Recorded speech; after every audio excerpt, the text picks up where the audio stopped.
Bam. There we are. That was an abrupt ending. I wish we could tie the music over to talk to our production department. See if that's something that they can do. Good evening, everyone. Good afternoon, good morning, and good night. My name is CJ Reynolds, and I run this here YouTube channel called Real Rap with Reynolds. Real rap meaning, that's what my students refer to when they talk about they're having a real talk. So if they have to, I took this idea from them. If they come back to my desk and they tell everyone they have to step away, and they say, because they need to have real rap with Reynolds real quick. So that's where we're coming from. I'm not a rapper. It's not a skill set that I possess. So what we're doing here is on Sundays, even when we have Monday off here in the United States for Labor Day, we are, which only John Lopez knows exactly what Labor Day is anyway, but we are trying to show up with one another as a community to help meet each other's needs, right? So the idea here is that it's hard to be a teacher. And I'm telling you, I didn't even start yet. Students are going to come back till Tuesday. I don't see an actual student to my knowledge until Friday, because they switched the schedule around and we have freshmen come back on Friday now instead of historically it's been like the first day. But I just from being in school, from running up and down steps and down hallways and up and down ladders and getting things done, and I am exhausted. I chilled most of the day yesterday, and I'm not like a movie in the afternoon kind of guy. But I definitely did watch Shooter starring Mark Wahlberg yesterday in the afternoon. I highly recommend it if you've not watched it. The TV show is really good too. So that's the idea. Not sure how many people are going to be on here today because we have off tomorrow, but we're gonna get after it anyway because I feel like that people might need it. So that's what we show up for. We don't show up because there's a whole bunch of people on here. We show up because people are on here. So if you are interested in any, that was weird.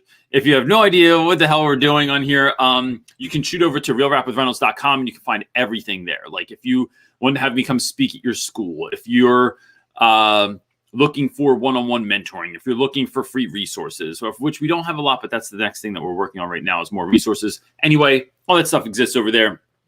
And that's where you can get down with it over there. So you ready? Yeah, you ready?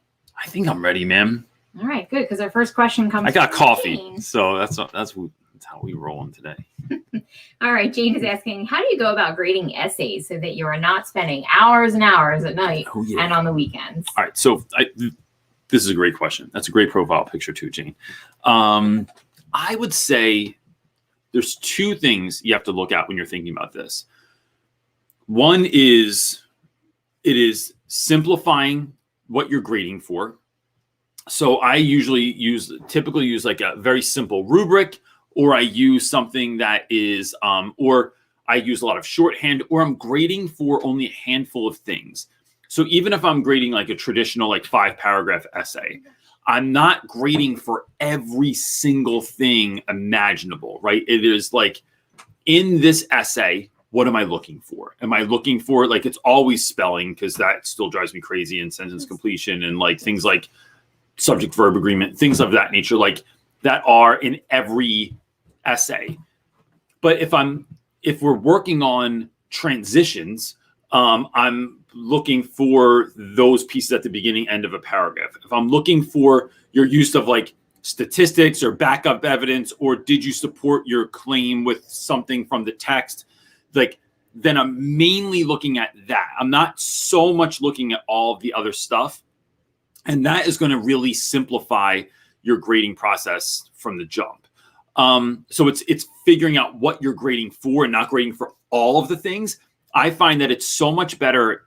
Look, and this is me. There's going to be different people with different views on this situation. But for me, I think learning is so much better when we go simple and deep instead of wide and complex. When we do that, what I'm talking about there is like, so let's say you're reading a book, and this could be any grade. This could be elementary school, middle school, or high school, college even. But if you have a certain text, and in that text, you want to talk about like conflict, or you want to talk about character development, I think it's better to just do conflict or character development. And that's the main thing through the whole book.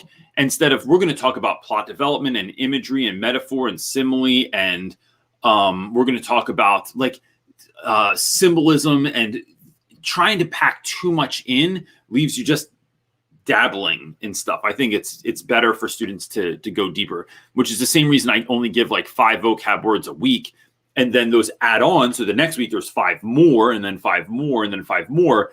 But we are going simple and deep on what we're doing instead of dabbling. The other thing I think that's important here is, look, like whether you're doing essays all weekend or you're grading math papers or science projects or, whatever it is, I think it's about being very clear on what your values are. And this is something that, like, I have values. I've always had values, but I never wrote them. Is the dog dreaming or something? He's just snoring. Oh, all right. So, when your dog dreams and you're like, it's so bizarre.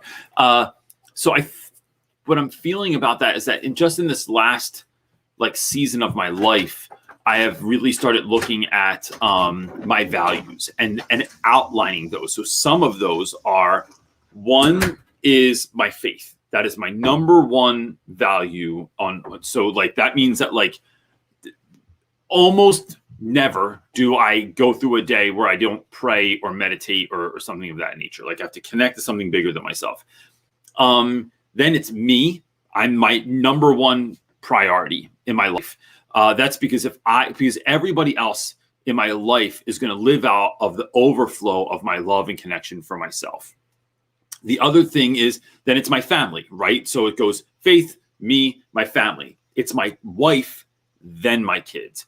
My wife never benefits from the overflow of love that I have for my children, but my children always benefit from the overflow of love that I have with my wife. So it's focusing on us first, then the kids, then it's school, right? And then it's Real Rap with Reynolds, and then I have a couple of other things on there too, like friends and things of that nature. But when we remember that we are the priority, we don't end up overworking as much, or you make sure that you're doing you first. And if there's time for work, then there's time for work. But I just think that it's creating boundaries within yourself, and not just saying when you're not going to do stuff, it's saying when you're going to do stuff. So it's like Saturdays, I try to do no work at all anymore. It is a Sabbath for me. I don't do schoolwork. I don't work on, I'm not on social media. I try not to do it's a total mental off day. That means spend time with my wife and kids. It means I played a lot of video games yesterday. I spent time in my garden yesterday. I took my dog for a walk. I think I took my dog for a walk yesterday. I can't remember. It was a long day. I think you did. Yeah. Oh, I thought about taking my dog for a walk yesterday. So I think once we have those values in line, it helps us to check ourselves, not to just say that I'm not doing this today, but to say I'm doing this other thing first, or this is how I'm spending my day. Well, that's a good way. That's part of the question for Stephanie Shook. Let's go. She's asking, how do you get motivated to start the new year? I'm usually the creative one out of our PLC, but I'm struggling to get excited for this year. I really think it's just being overwhelmed and tired. Yeah, I think so too. So how am I? Let's talk about I'm my only example, right? For me, there's so much newness this year. So I talked to everyone about we have all new admin this year, from leader of special ed to the CEO to the principal to the vice principal to the head of curriculum to my grade level chair. It is it's new down the line. The only thing that is the same is my English department chair, but 2/3 of our English department is brand new. There's only 3 of us that have returned. So that being said, it's there's so much newness and there's so much new, there all these new initiatives and stuff people want you to do and all that stuff. So Steph, I think it's a couple of things. One is I have to pour into myself first, and it's about, and I've said this 1,000 times, but it's about not just chilling. So I did chill all day yesterday, but it's what am I doing that's pouring into me? And so I have to make sure that I'm doing that. So that's the reason I get up early in the morning, right? That's the reason that I only watch certain shows or movies or listen to certain music. And not because I think it's going to innately, I'm not someone that thinks if you watch certain kinds of movies or TV shows, they infect you in a negative way. But I just want things that I'm going to feel, that make me feel good, that make me feel happy. if a show gets too depressing, I stop watching it because that's not the last thing I want to watch at night. Is like something that's depressing. And my wife could affirm, affirm this. You don't watch anything that messes with but you know who you are. You're a thinker, like, and a deep thinker about things. So I'm real about things. I'm real surface. So for me, I can watch something really terrible and just put it out of my mind and move on. Like, what's the show with the girl from Mad Men that you loved? You wanted me to watch? They're like servants. And like they Handmaid's Tale. Yeah, I'm just like, I stopped watching that. I was not happy. I'm not watching this show, man. I'm watching Ted Lasso instead. That's all I'm going to watch. So that's one thing. I think the other thing, Steph, is that look, I'm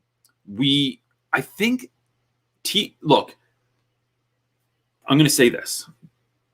Quite often, admin, even at their best, right? They forget how much time a teacher has in a given day. So you are given all of these tasks and routines and new procedures and things that we're going to do to like enhance the student experience. But sometimes that advice, those things that we're given to do or whatever, those new tasks are too overwhelming. It's like too much stuff for a given day, because I don't know when we got there, right? I don't know. This is far beyond like when I came on the scene as a teacher. But we somewhere got into this place where like teachers were expected to work 24/7.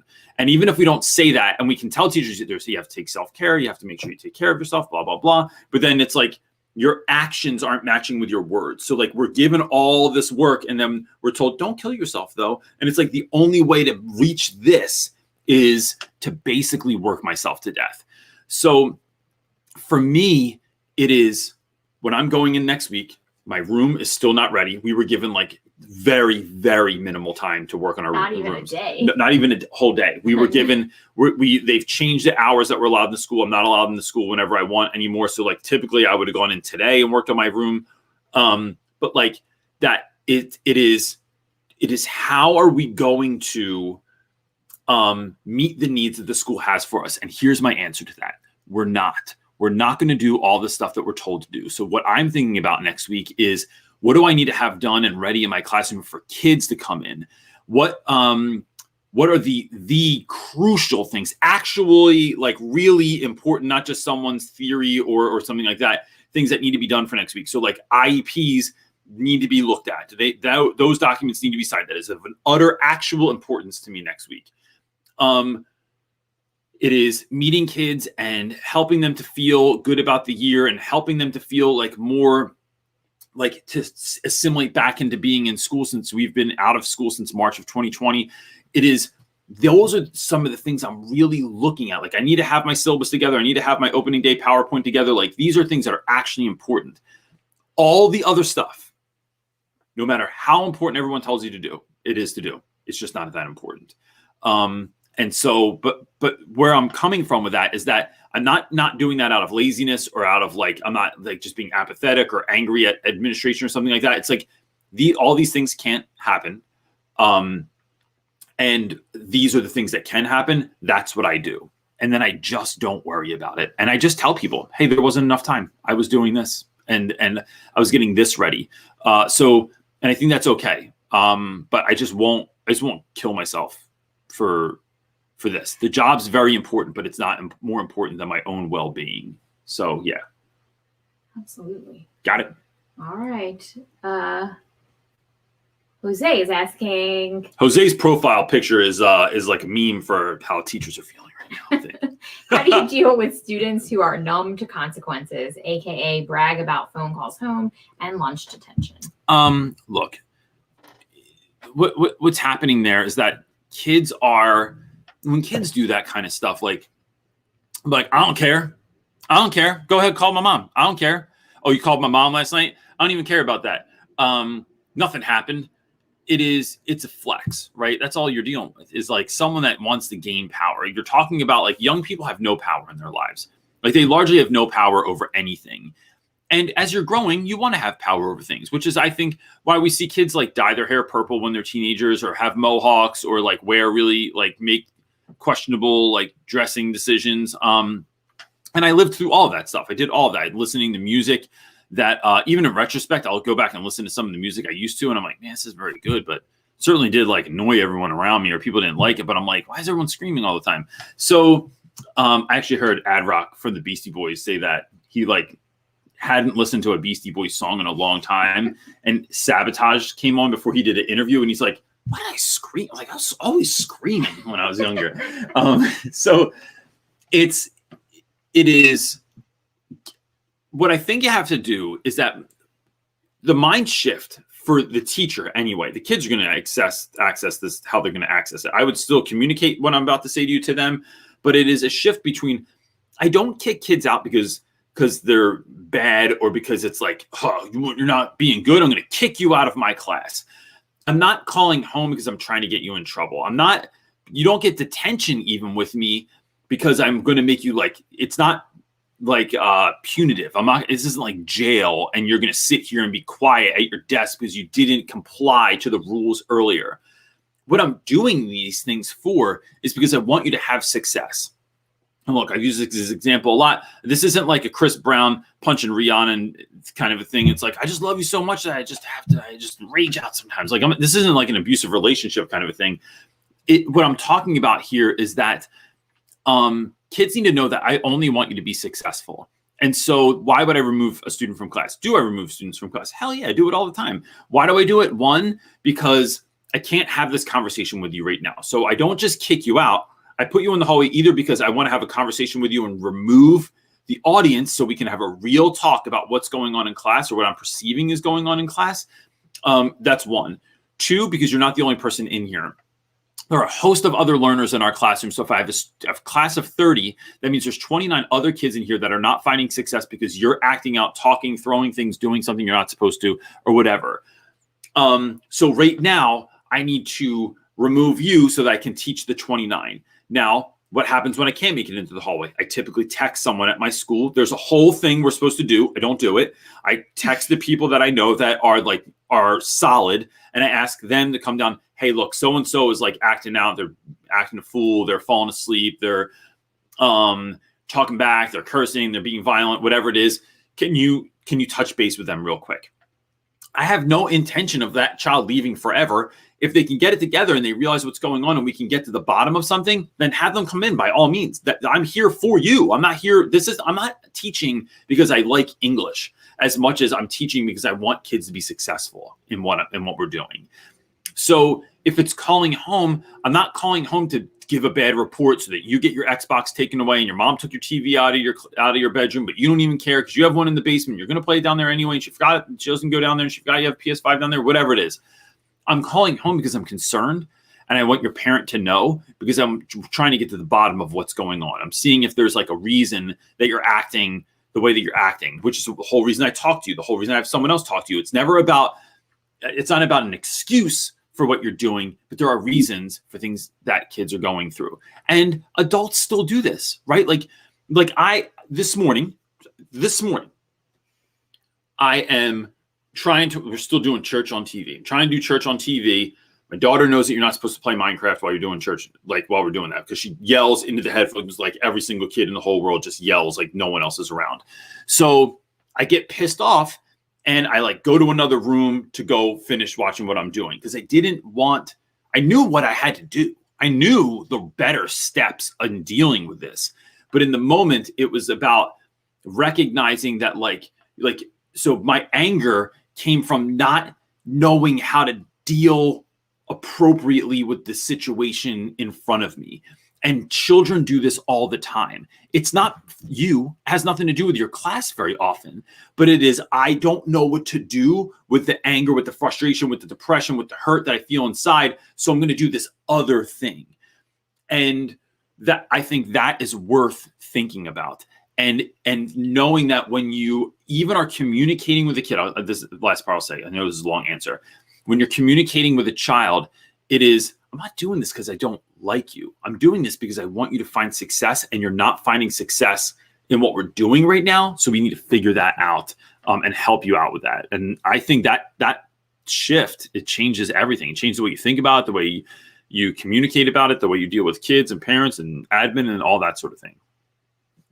Next question comes from Jacob. Any advice to help students who get quarantined for up to 2 weeks and getting them caught up when they return? Some students work while they are out, but many treat it like vacation and do nothing.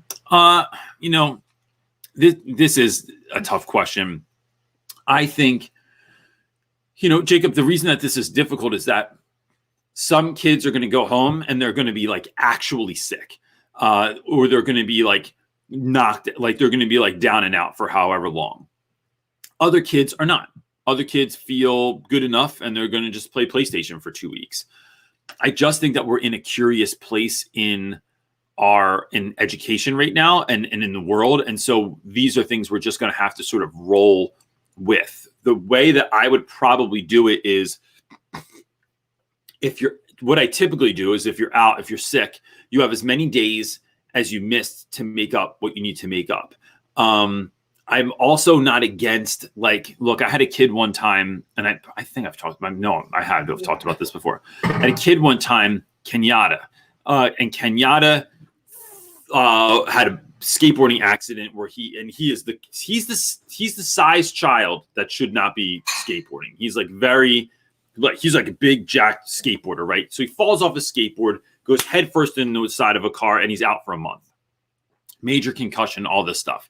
So I'm asked what kind of work I want to give him while he's out, and I'm thinking he has a concussion. I teach English. What am I going to do? Have him listen to like read little tiny words?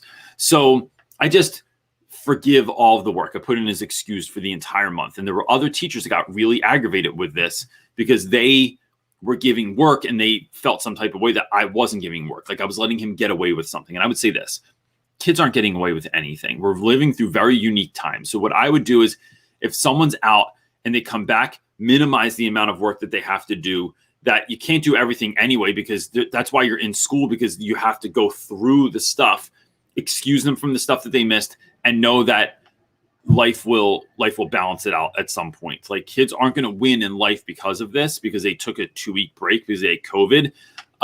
They'll come back, and then we'll get back on the horse when we get back to school. So I think it's about having grace, not trying to catch kids in lies, having zero interest in like whether or not you were really sick or not so sick, or what you were doing with your time off. It is just having grace for kids. And then what that's going to do, that allows you to not get yourself worked up about it either. That there's something about like when we're trying to catch kids, when we're trying to I know they're up to something and I'm going to catch them one of these days. Like, I do that sort of thing. I have done it, and it's so exhausting that it's so much easier to just say, like, no, let's just figure out a way for you to find success. So maybe that's doing less work or something of that nature, but that's how I would roll that out. That is a tricky thing, though. Next question comes from Ivan. How do you maximize short periods for subjects that require lots of activities? So what I want to do is I want to maximize the time in the class. So, right. So, which is actually the word that you use. So in doing that, I want to systematize every single thing that I do in the class. So someone asked me yesterday, I was on a phone call with someone. They said, how do I only have 45 minutes or whatever in the class, but like it takes 10 minutes to get into the lesson, to get the kids situated, to get them all their stuff, to get them ready. And I thought, well, that's part of the problem, is that it shouldn't. That when my kids come in, it's first of all, it's the same thing every day. Like, we start class basically the same way, unless there's like an event, right? Unless I'm doing something like that's kind of spectacular. I want them to come in and enter in the same way, because it's going to allow me to fast track how we're going about this. So I want to know, it's kind of like you're coming in, you're shaking my hand, you are sitting down. What is you need to be doing is on the board. So for this year, you're opening up your laptop. You have only that thing open, and you have to get it finished in the first 5 minutes. So not only am I already set up before the first 10 minutes of class, I'm not only set up, I'm already done my first thing that I want to do. Then I think it's creating a class in which the transitions are smooth and they are the same kind of transition all the time. So even if you're not moving to the same stations, you're not moving to the same kind of work every day, or like, so I'm not doing like vocab to journal to reading every day, but I could go from vocab to reading, but it's the same sort of transition. And those for me look like they're timed all the time. So look, all right, next, I need you to get your book out. We're on page 32. You have 30 seconds to make this happen. When 30 seconds gets down, I go, all right, we have 15 seconds to happen. So I'm watching kids, making sure everyone's moving and make sure everyone's doing their stuff. Then in the last 5 seconds, all right, you have 5, 4, 3. If everyone's book is not out, or it's the kid with 97 things in their backpack and it takes them a little bit longer, so be it. But I'm going to start like setting this next part up. So I think that's important. So I time everything, and everything, the transitions are always the same, and it's systematized as much as possible. So even when I had kids that were doing journals in my class, I had a crate, a milk crate with everyone's journal in it. And so the kids that were giving them out every day was the same 2 kids. They come in the class, they grab the milk crates, they hand the journals out to everyone that they belong to. And then that's done before class even starts. But it's because I systematized it, as opposed to having kids go up and the system is, we're all going to go to the same milk crate and try and pull stuff out. And then I got to find a pen, and I don't have a pen. Does anyone have a pen? You have a pen, Mr. Reynolds? Do you have a pen? And then I'm going to go through this whole long speech and lecture about how you have to bring a pen to class, and you're not going to show up to my class without a pen and all this nonsense. Like, yeah, I have a pen for you. You already know where they are. Grab one out of the drawer and then sit back down. It is having like a well-oiled machine to move you through some of the things is going to help you maximize the time and space in class. I don't know who your solar girl is, but she has said, "Oh, do you go to Change Church too?" I'm like, "Yeah, I do." How do you know I go to? Did I reference something? I don't know. Yes, I do go to Change Church. Awesome. Okay, you ready for the next question? What did I say that? I don't know. You said our church is online. I don't recall you saying change, but whatever. All right, our next question is coming from Piano Boy. Question 1: How are you, CJ? And then 2: What is your routine at the end of the school day to organize / clean your room and prepare for the next day? So 1, I'm overall great. I'm very tired. Last week I had we started professional development Monday and Tuesday. Tuesday I leave school, came home, grabbed my suitcase, drove 6.5 hours to Olean, New York. Spoke at their district. Then, if you don't know, East Coast had all the effects from Ida. So there were many tornadoes near our house. So we drove home through the hurricane and through tornado warnings, 6.5 hours in the worst. It was terrible. It was the worst weather I've ever driven through in my life, like bar none. Then got home, couldn't even get out of my car for like 10-15 minutes because it was raining so hard my wife couldn't get out her side, or she would have had water, like, it was damn near at the bottom of the car. My whole shoe went in under so a then puddle. Got home, didn't go to bed till like midnight, got up, had to go back to school again the next day, and it's been a long week. I'm so tired because of it. So We're overall, just not used to it, I think. I'm not and it's like first day back at training camp or something like that. To get ready for the next day, this is such a good question, because where I'd like to be, for those of you that don't know, when I leave at the end of the day, I do this little quick routine where I turn around while I'm standing at my door. I look at my room and I think, is this what I want to walk into tomorrow? Because I don't want to walk into something that's a mess. I want to walk, and it doesn't have to be perfect, but I want, like, here's a trick that my wife taught me. If you're having people over your house and your house is a mess, make sure surfaces are cleared. That's it. Like even if you just do that, your house doesn't look messy. So your dining room table's cleared, the buffet's cleared off, the top of the piano's cleared off. There's not like crap mounted on the steps. The kitchen counter, like, you could not clean your kitchen, but as long as like all of your dishes are either in the sink or in the dishwasher, it gives the illusion of being more organized. And so that's something that I look at. This year is a little tricky because we just found out that I have to do 3 days after school week of clubs. And those clubs go from about 3:15 to 4 o'clock. The end of my school day is at 4 o'clock.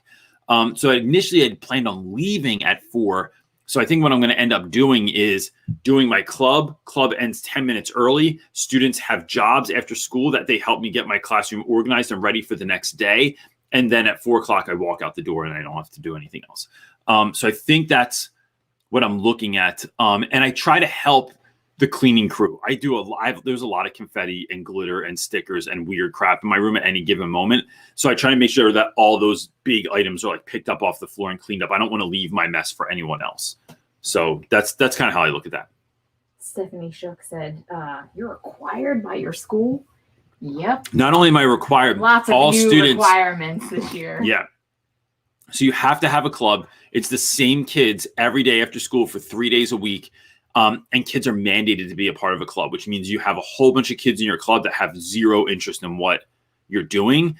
And that makes no sense to me. That's like mandating that kids like join the football team. Well, what if you don't like football? Like, what if you were me growing up and you're like skinnier than dead model and they stick you on right field for enough years that you're like, I don't think sports is my jam. I think I'm going to do music instead.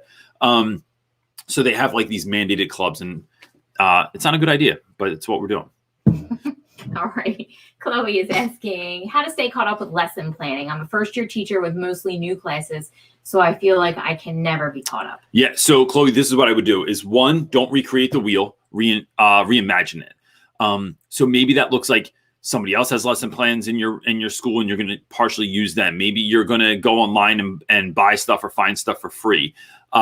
If you do that, I would just be real careful. You know, a lot of people don't like teachers pay teachers. I don't overall have an issue at all with TPT, but I think it is, are you being smart about where you're getting stuff from? So like vetting who it's coming from and making sure that's an actual teacher, that they've actually done this before, that there's that's important to me. It's not just looking good, but it's like, are your materials good?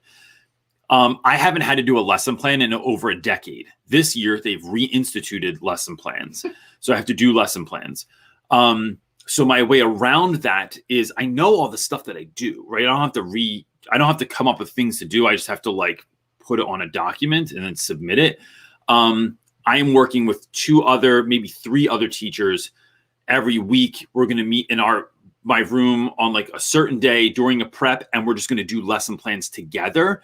So it's like the other 9th grade English teachers aren't doing something like, you can do something that's different from me, but the bones will be the same. So like the core curriculum standard, the objectives, the text that we're reading, the worksheets or activities that we're doing will be the same, but how I'm going to do that is going to be different, because that's where I'm sprinkling in the magic. That's where I'm sprinkling in the authenticity. So the reason we do that is that, one, we're all working together. Two, it's going to maximize our time. Three, people that are fast at typing, like I'm not a fast typer. I'm the thinker. I'm the planner. I come up with ideas. But my friend Kayla, who's my co-teacher, she can like type stuff out really well, and she knows how to word it so that, because she's in sped too, so she's just like really good at. I feel like all of my friends in the special education department are good at using like a certain type of language to be able to communicate what's happening, like that sort of like academic language. And that just happens faster for her. So we're working together as a team. And here's the key.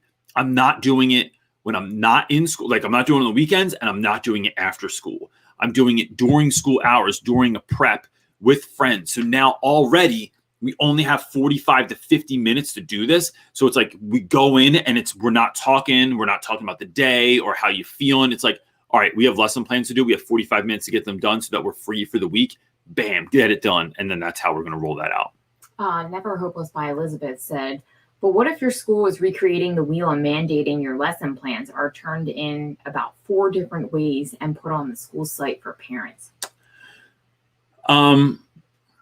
She said, our admin wants, and I will model it this way. That's terrible. Gosh. It is. That's a terrible idea, but she already knows that. Personally, I don't think I would say at a school that it was that. Yeah, but all right, but that's too much to do, because you don't know where people are coming from, or like are there other job opportunities. I mean, English teachers are a dime a dozen. It wasn't a question. It was just a no, but it's a good point. What I would do is here's how I roll every year.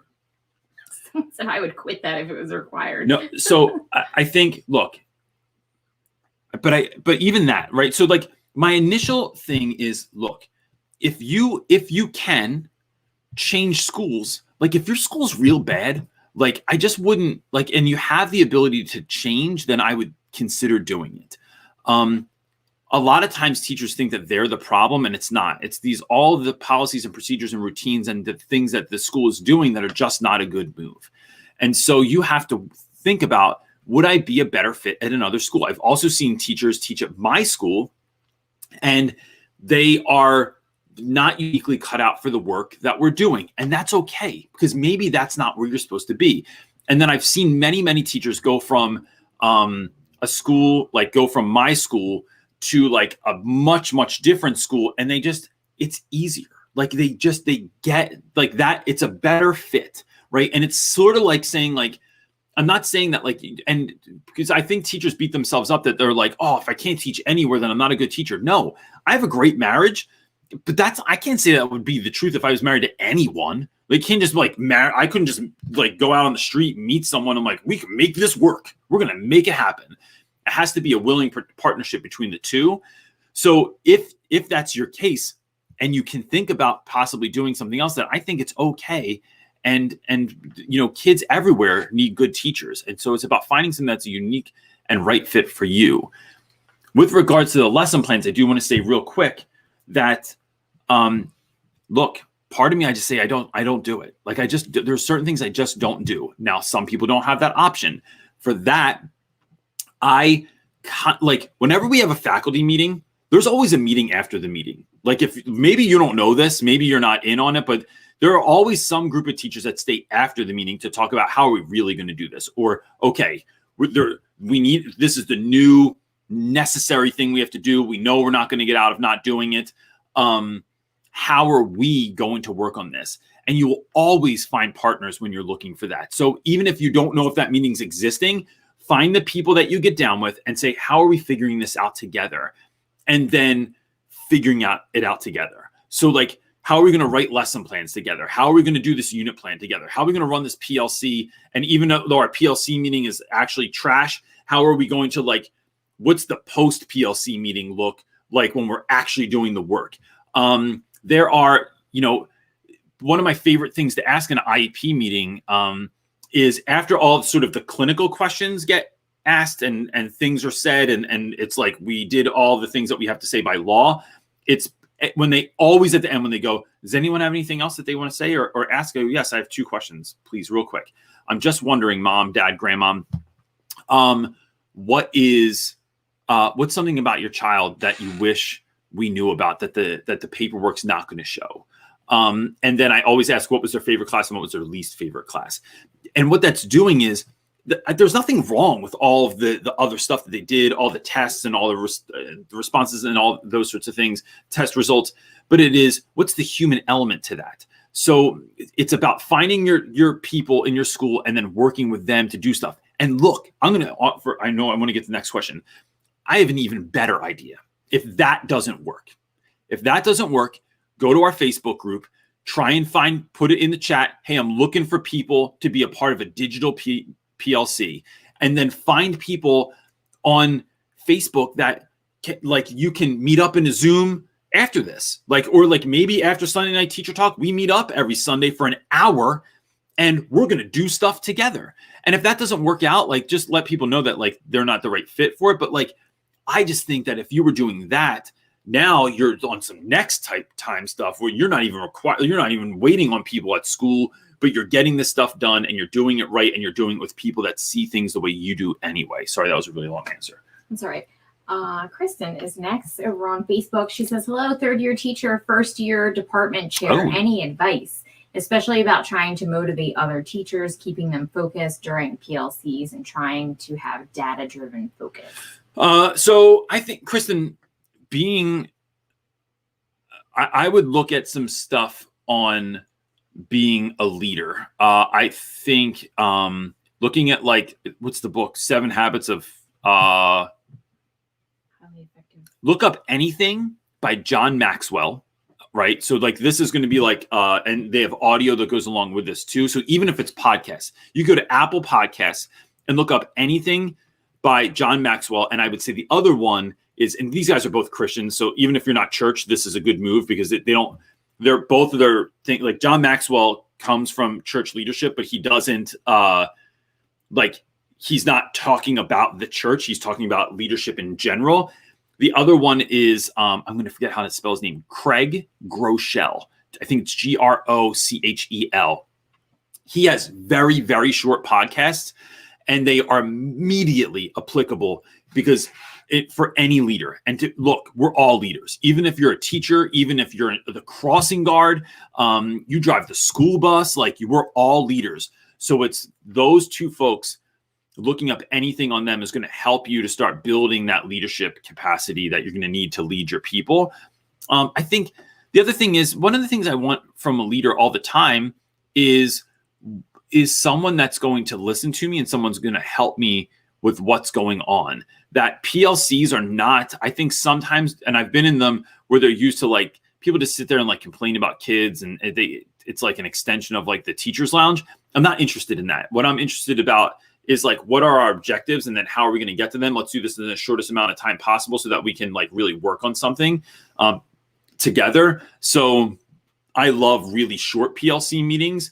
So that just helps me to like, because folks have enough to think about and are worried about things and are anxious about things. So it's like, what are you doing today that's going to help me go back to class? It's going to help me tomorrow. It's going to help me with this next parent that I have to talk to. So those are some of the things I would think about. But, other than that, look, maybe think about, who do you wish had been your department chair the last 2 years, right? So like what things did they do right? What did they do wrong? And then talking to the other department chairs in the school also to see like for real, how are you rolling things out and how are you implementing things? And like trying to get a sense of like, do other people like that? So maybe sitting in on their meetings just as someone that's like trying to learn how to be a better leader. I think that's how I would do it. Don't recreate the wheel again. It's like, go and see how other people are doing it and go, oh, that's a great idea. We should do it that way, and then do it that way.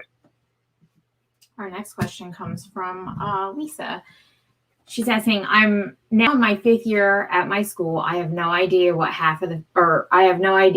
half the faculty are. I cannot tell you their name, what they teach, if they are a sub. I introduced myself to a teacher who was so bothered as he told me he had been teaching there for 30 years. I don't need to be everyone's friend. I just want to acknowledge the humans around me. What do you suggest? So this is I always say this is a great question, but they are great questions. At least I think some teachers don't want friends. They don't want to know who you are. They don't want to be your buddy. They don't care that you have kids or that you have an interest in them. I spoke at a school recently where I ran into a teacher that like just didn't want to be in my talk, didn't want to be in my sessions. And the vibe was so evident. But for me, I like when everybody likes me. And when someone doesn't like me, it's kind of like game on. Like I will win you over. I will buddy the elf you to liking me. And in recent years, I've really gotten away from that, where I would normally, in the past, I would have seen someone like, and I'm not saying you do this, but I'm just saying like, this is where my head goes first. What I'm not doing, what I'm not interested in is seeing who doesn't want to do what I want to do and then forcing them or like, oh, that's the person I'm going to fix. Instead, I just look for people that are fun.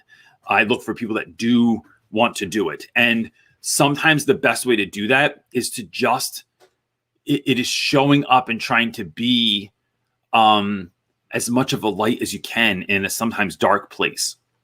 So it is, how are you pouring into yourself so that you can show up and you are just saying hi and you detach yourself from the outcome, right? So it's like giving someone a present. When I give someone a present, I don't like go over their house the next time and see if they're using it. Where'd you put it? Is it in the closet, in the attic? Did you return it? What I'm doing is an expression of care, and that's giving you a gift. What you do with that gift is completely up to you. I'm detached from the outcome. So it is, as best as you can, detaching yourself from the outcome and then thinking about, what can I do this week? Like, I actually think about this stuff. When school's hard, I'll think, I'm going to go in and try and make 2 other people's day better. I went to Dunkin' Donuts the other day at school because I go to Dunkin' Donuts every single day, and I just got an extra coffee and I brought it back for a friend. And like, because I just saw that they were tired, and I was like, hey, look, I think this is how you like your coffee. I just grabbed you one. The deal that I did with Staples, I have like a ridiculous amount of Expo markers right now. So the other day, like I just bundled them up and like put them on different people's desks with a little note like, hey, thought you could use this. So it's just showing up and sharing your goodness. I think that immediately makes people attracted to what you're doing and who you are. So sometimes it's not just looking for people. It is how do I become the type of person that people would want to hang out with, or that would attract the right kind of people to who I am? Because you will have people attracted to you that are like, we call them EGRs, extra grace required. They're people that like, they need more than a normal amount of attention or care or whatever. And sometimes that's dangerous. So it's like being careful of who you're navigating yourself towards. But yeah, I think that's the thing. And look, even if you only have one person, I've had times where I felt like it was just me and one other person. We were going in alone, and this was the gig. That's pretty good. You know, it's better than dancing by yourself. For sure. All right. Next question from Allah. I think it's pronounced. We're terrible with names. I apologize. I know. No, I used a little pronouncy thing. So I have an app on my phone. It's called Pronounce. You can type anything in there, and it reads it to you. Sometimes those are like, I'll say someone's name, like I know, and it told me the N was silent, so I don't really know if the N is silent or not. And I'm like, that's not what they said. Like they'll be like, no, that was Google. That's not real. Anyway, he's asking, what if you start the year with a back spasm? Oh, I don't know.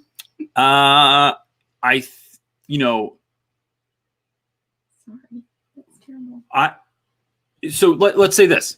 What if you start the year with a migraine? What if you start the year with you're just not in a good headspace and you feel kind of depressed? What if you have postpartum? What if you have you're feeling run down, super tired? You have low vitamin D in the middle of the school year and you're exhausted. It goes back to that self-care piece. So it's like, if I have a back spasm, I'm going to go get a massage. I'll tell you this. Our school gives 100, or they used to. I don't know if we still do. We didn't have the healthcare people come in this year and talk to us. That's because it's not changing. Interesting. Anyway, we had $100 incentive that teachers were given to, like, you could just go do anything for your health and wellness. So like if you wanted to pay $100 towards your gym membership or get a massage, and then you just brought in the receipt and then they like comped you for it. And no one was using it. Like all of my friends from school weren't using it. And I was like, what? And I didn't even, the first 2 years, I was like, I don't have time for that. But then I was like, why don't I go do this? Why don't I just go book an hour-long massage? It's $100 and then go do it. And if you go to somewhere like Hand and Stone, the first one's like way cheaper anyway. So I just went there once and got like the $60 gig. And it was like it was the $100 massage for $60. So it's doing something that's going to care for yourself, because a lot of times, like I know things like back spasms, or like if you tweak your neck and like it's all tight and stuff, that's just your body's way of trying to protect itself. Like it's holding on, like, oh my gosh, this might be so horrible. And you have to remind it to release. So it's looking at your own self-care. It's looking at exercise, meditation. It's looking at going and getting, whether it's that, or whether it's getting like going to a cryo chamber, or, a sensory deprivation tank, or any other weird crap that I like. It's doing that, or cupping. I like that. I like acupuncture. That stuff's horrifying really looking. It is. Cupping is like whenever someone puts it on Instagram, I'm just like, oh my gosh, please never show me that again. It looks horrible. It is horrible looking, but I feel great afterwards. Who thought? What was that? What did that scenario look like when they were like, I have this idea. I'm your sure back there's hurts. There's Let's put some cups on you. Suck your flesh up. That's some Chinese medicine. Yeah, but I'm just saying, like, what did that meeting look like when they were like, got an idea? It's probably older than you think. Certainly it is. And apparently it works. But I'm just saying, like, it just, sometimes we get ideas where we're just like, this is the move. And it's like, you're first. Like who they get to do it first? I was like, I'll do it. Cup me. Okay. Is asking advice for figuring out what your true role in education is. Working towards teaching is logical step to a lot of folks early on, but education has such a breadth breadth of roles? Yeah. So great profile picture also. I think this is an important question. It's about feeling what you're uniquely. I just think it's listening to intuition. I'm going to be honest with you. I think that's the thing. I think that's the sixth sense that we all have that we don't listen to. And I will say this is something like any mom could tell you. Like moms have, even more than dads, like, and I'm not just trying to like gender role people here or something like that, but moms that I've met, they always have a sense of like, should I do this? Should I not do this? Does the kid need to be fed? Like anytime my wife was like, the school wants to do this, but I just feel like this is the move, or I just feel like we should get a speech therapist for Brody when he was little, or I just think we should go have like a neurologist, like check him out. Or I just think that whatever it was, it's always right. Now, look, are we always going to be right when we're taking these kind of like listening to our intuition and guessing? No, because sometimes, I don't know, it just doesn't work out. But I think the majority of the time it does. So it's getting a job in education and looking around and figuring out like, where could I best serve people? So I will say until a few years ago, I just thought I would teach forever. I just never wanted to move into administration. I never wanted to be an assistant principal, a grade level chair, a principal, a dean. I've been asked many, many times if I was interested in like being groomed to move up. I'm just not interested in it. I don't even have my master's because it took me so long to get my bachelor's. And then I was just like, no, I just want to do this. Like I want to put all of my time and energy into my classroom and not split it with doing some sort of program. That was me, but that was me knowing, having a sense of what I was called into next. And now I know that the next 20 years of my life is not going to be in the classroom. It's not going to be as a traditional teacher role. I just know that that's not going to happen, but that's because I'm seeing gaps in education. I'm seeing the same sort of unique spaces, like these white spaces opening up, or like a lack of leadership in certain areas, that there are gaps of things that I think, no, I could do that. I could help with that. I could make things better, like in a bigger way by focusing on that and helping teachers. So I think it's doing that. But so that's what I'm thinking about, is like just following your intuition and looking around for those unique roles and responsibilities, but doing things you think you should say, you should be a part of, and not just signing up for things because someone asked you to do it. Like saying no, like I had a video about this recently, is just as important, if not more important, than saying yes. I say no to 90% of what I'm asked to do. That's with brand sponsorships. That's with things that I get asked to do in school. That's by things my own children ask me to do. 90% of it, I just say no. That's not how I want to use my day today to do that. So yeah. Next question comes from Andrea. What do you do for colleges that take forever, like days, to answer emails about students or policy? Thanks for everything you do. So I did a job with a company last year, and they use it was a big giant company. So they often use a third party to send emails and stuff like that. Some of those folks are great and some of them aren't as good. The company that we worked with used this woman who was so good at like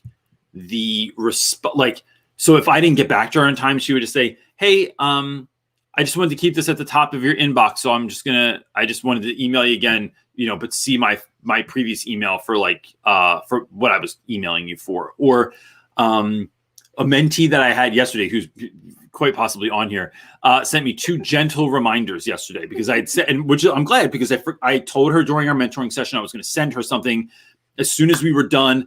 Like my attention was called somewhere else, and then I was doing something else and I forgot. So she just sent a follow-up email that said, gentle reminder that I was just asking, you said you would do this. That is what I would do. I think my rule of thumb for my business, and I don't know if this is a general business practice, is 48 hours. I have 48 hours to respond to an email, and then that's, I think, professional. Unless it's an opportunity that's really unique, then I want to get back to them as quickly as possible. I'd say just getting back to them and saying, hey, just want to keep this at the top of your inbox, or gentle reminder. I do the same thing with text messages also.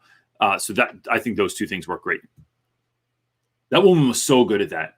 And I never felt. I loved that little trick. Just that verbiage of like, just wanted to put it at the top of your inbox. Because it's not threatening. It's not really accusatory. It's not like, oh, thanks, bro, you're going to get, because I want to answer and say, bro, you're going to get back to me? Like, bro, it's been 3 days. Like, I texted you last week. Like, what's going on? And saying gentle reminder, or just putting it at the top of your inbox. I liked that. All right, our next question comes from Mallory. How do you come to the decision to part ways with a school? I love my students and don't want to abandon them, but my admin has become so toxic and unsupportive where I'm in constant fear of losing my job. So Mallory, this has become, I used to think, because look, all of my heroes, all of my heroes, all right, it's the majority, I would say. You know, Mother Teresa didn't leave Calcutta when it got hard. She just rode that thing out, man, like forever. Like Gandhi didn't like leave India when it got hard. He like dug in deeper. You know, Father Gregory Boyle didn't leave South Central Los Angeles just because there were more killings and there was all this, like there were problems and riots and things going on. He stayed the course. So a lot of my heroes are like that, but I do think that it is, we sort of worship that idea as a culture a lot of times. And you know, like I've said before, here's what's going to happen. Let's say you leave that school, right? You're not giving up on kids. You're not cutting ties with children. You can still keep up with those kids. You could visit them. You could go there, but maybe those people were there for a season of your life. I am someone that like, I would often refer to myself as someone that collects friends. I like making friends and having them forever. But as I've gotten older, I realized that used to hurt me that like people would fall away or they wouldn't get back to me anymore. I felt like, oh, I guess like, are we still doing this? Like, we're still hanging out. In doing that, I've later realized that, no, you were here for a season. Like you were here for a part of my life. And that even when we're teaching children, children are coming in and out of our classrooms every year, right? But like, because they're on their own path. And so like Mary Poppins, you drop in for a season, you do what you're there to do, and then you take off and then you go help someone else, because all kids need great teachers. And so sometimes, look, I'm someone that believes that things happen for a reason. If your school gets to a certain point, you feel unsupported, you don't want to really go to school, it makes you feel anxious, it's giving you those sort of vibes. Going somewhere else, you have no idea what kid you need to show up for there. You have no idea what child is on the same trajectory, and that just because you switched those schools and went through the whole process and you got to somewhere, I guarantee you that first week that you're in school, you will meet a kid and you're going to realize, this is why I'm supposed to be here. This is my new assignment. And so this idea of staying somewhere for 30 years, although it's great and I love it and I hate teacher turnaround and I want people to just stay and ride it out with me, I just know that like that was our season. And now, like, just like David Lee Roth was in Van Halen, I wish he had just stayed in Van Halen forever. You know, that was the season. And then Sammy Hagar came along, and no one understands that. Except for James P. I am moving on. Okay. Stephanie Shook is asking how to get a parent to buy into having Chromebook at home to complete assignments. We are 1-to-1, and a lot of teachers are moving to all digital now. This parent does not want tech sent home. Yeah. Okay. All right. So it's about when something like this comes up, I find that the best way to connect with the parent is you want to enter into this conversation with curiosity, right? So don't just go into it like, we know that like probably what you're thinking about and probably what you want to do is the best move, but convincing someone or getting them to see your point of view is not about just telling them your point of view and then giving them all the data points.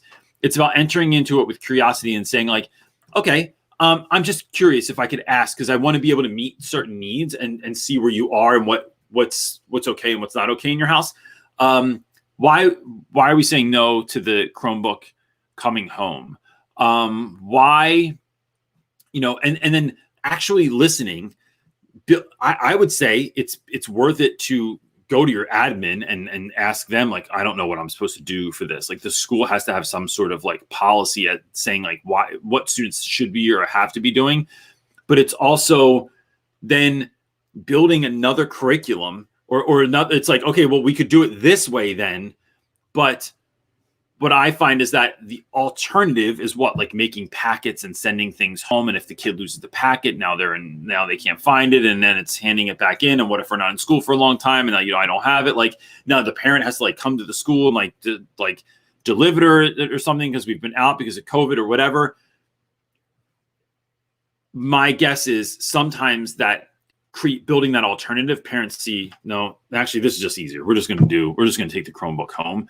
But it is, I think, building that conversation and then asking your admin, like your curriculum supervisor, your department head, your grade level chair, like, what are we doing when parents are saying this? Like, what's that? And then give them the problem. Not all problems are for teachers to come up with, even though we feel like that, like they might, certain administration might make us want to feel like that, like this is your thing to deal with. And it's like, no, it's not.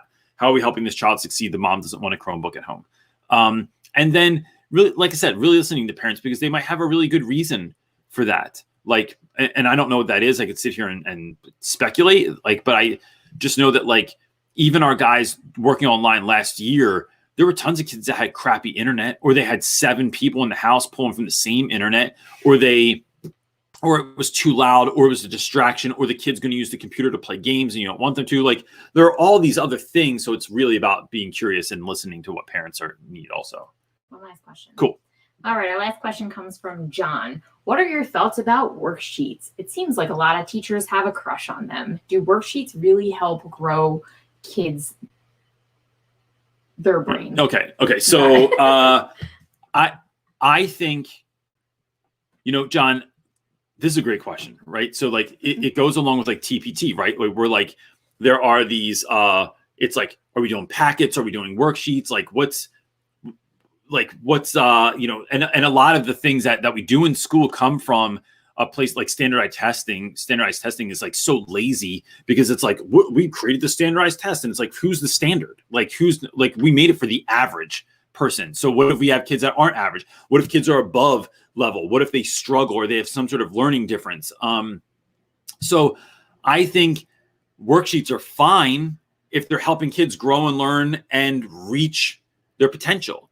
If they're not, figuring out another way to do it. So I have classes that like this year, we want to homogenize things in our school a bit more. And every class has to have tests. I'm just not going to do it that way. I will assess students. I will assess them every day, every week, and every 5 weeks for like the unit. But I am not going to do it as like a standardized test in every class. Some kids, a project is part of it. Some kids do have to write essays and things of that nature for it. Some kids, I do use multiple choice.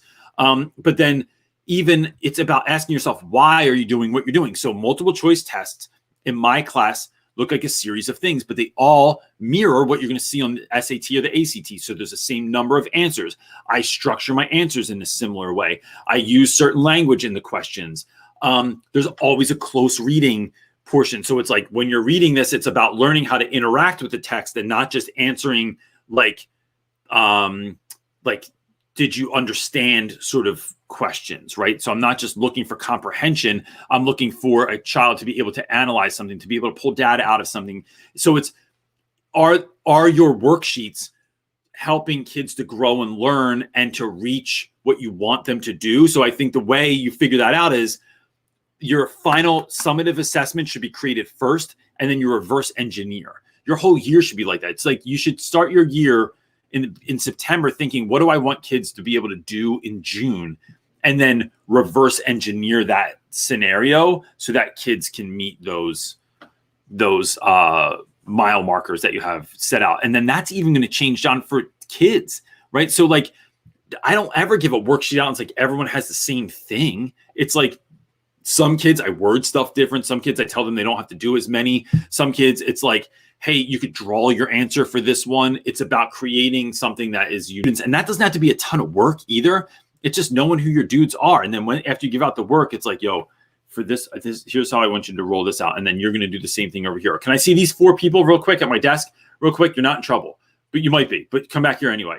So then letting them know what they're going to do. So it's more like that's what I talk about. Like when I talk about my book, Teach Like a DJ, it is learning how to work the room and work the scenario and work the class and the particular students that are in that class to help them find success, and to know that there are no silver bullets in education, that it's always about slight pivots and moving and stuff like that. But that takes a lot of work.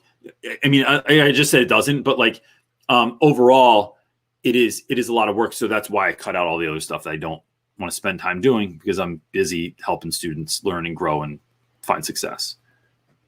Cool. I mean, there's tons of I'm sure there are, but it is this time of the year, I'm just feeling it. I'm like, this is one of those boundaries. It's like I could literally stay on here and I love this stuff, but I know this.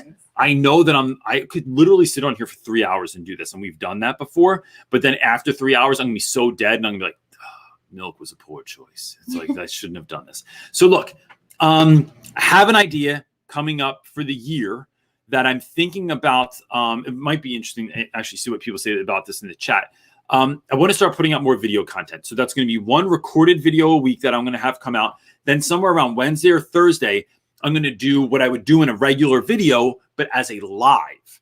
So I'm going to like walk through, like, here's how I lesson plan. Here's how to deal with like difficult students that are coming back and having a hard time reassimilating into school, like in a live realm. What happens when you get sent back to virtual and then back to school and then back to virtual? But doing that as a live, and then doing like a brief Q&A after that as well. So that's just something we're planning on thinking about.